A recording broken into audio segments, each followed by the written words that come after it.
italiano, americano. Che relasso di oggi, un relasso proprio rilassante. Stupendo. Come arrabbiato tutta Ma perché? proprio Quel dondolio, dondola qui, dondola là. il marito ogni tanto qualche cosa buona sanno fare. Oh, finalmente, che si stanno rilassando. Dopo una giornata di questi ammascheriamo che trovamo famiglia. Ma siete rilassatissimi, Bentornati cari. Tutto bene?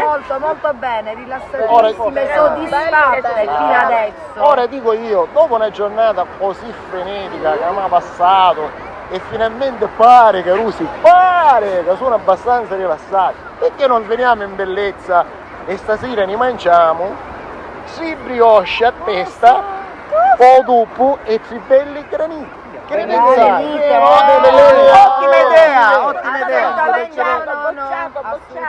No. Vorremmo No, no. concludere In bellezza. Ma perché mi volete dire che la giornata non è stata frenetica? abbastanza, ma non Diciamo troppo. movimentata, diciamo movimentata. Ma scusa, un ristorante a Mazzeo?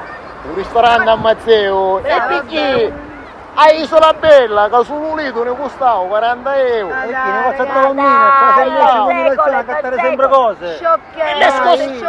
E l'escursione! Ma scusa, ma cosa volete ancora? Adesso un bel aperitivo, Aperitivo. Aperitivo cosa sarebbe uno l'aperitivo? spizzo. Uno spizzo? Ma che è uno Uno sprizzo? spizzi? Ma cos'è? E poi Spizzi. Una sì, cena da Una Lino cena. a base di pesce. Bello!